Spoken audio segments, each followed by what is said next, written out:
मुलीच्या प्रियकराचे अपहरण करून त्याला जबर मारहाण करण्यात आली। ही घटना नागपूर येथील जरीपटका पोलीस ठाण्याच्या हद्दीत घडली। या प्रकरणी पोलिसांनी मुलीच्या वडिलांसह 14 जणांच्या विरुद्ध गुन्हा दाखल केला आहे।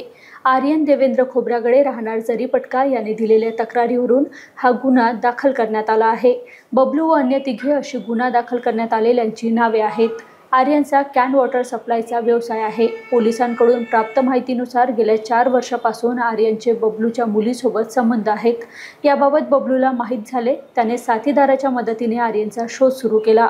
मंगळवारी दुपारी आर्यन हा मोपेडने राजकुमार केवलरामाने शाळा परिसरात गेला। यावेळी कारने बबलू व त्याचे 3 साथीदार तेथे आले।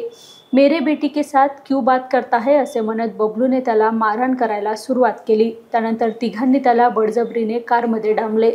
चौघेही त्याला घेऊन कपिलनगरमधील नारी परिसरात गेले। तेथे त्याला काठीने जबर मारहाण करण्यात आली। मेरी लड़की के साथ बातचीत की तो तुझे काट डालूंगा, मार डालूंगा अशी धमकी देत त्याला सुगतनगर परिसरात सोडले व पसार झाले। आर्यनने मित्राच्या मोबाईलवर संपर्क साधून घटनेची माहिती दिली। त्यानंतर आर्यनने जरीपटका पोलिसात तक्रार दिली। पोलिसांनी अपहरणासह विविध कलमांच्या अन्वये बबलू व त्याच्या साथीदारांविरुद्ध गुन्हा दाखल केला आहे। पोलीस ठाणे जरीपटका हद्दीमध्ये दिनांक 24/6/2025 रोजी आर्यन खोब्रागडे नावाच्या व्यक्तीला 4 लोकांनी मारहाण केली होती आणि त्याच्याजवळून एक मोबाईल आणि त्याची ॲक्टिवा हिसकावून घेऊन पळून गेले होते आणि त्यास नारी रोडवर सोडून दिले होते।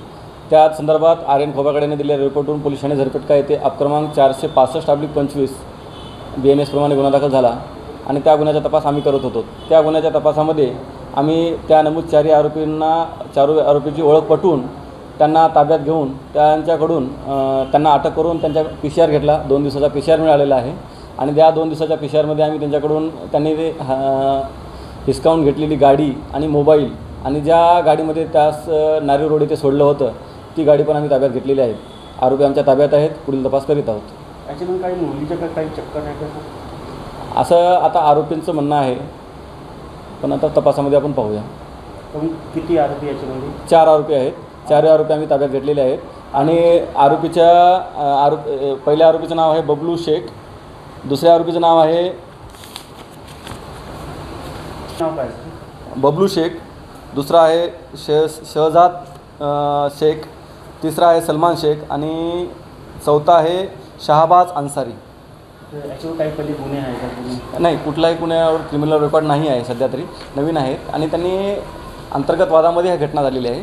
असं याच्यामध्ये काही मुलीचं काही हाल आहे का? कोणी सांगितलेलं नाही अजून मुलीचं, पण असेच अफवा म्हणतात, पण कोणी फिर्यादीने पण नाही सांगितलं आणि आरोपीने पण नाही सांगितलं असं काही। असं सर समोरची तपास का चालू आहे? आता आम्ही आरोपी आमच्या ताब्यात आहेत, PCRमध्ये तपास सुरू आहे। त्यांच्याकडून आम्ही आता मुद्देमाल हस्तगत केलेला आहे। अजून काही माहिती मिळते की आम्ही सांगू तुम्हाला।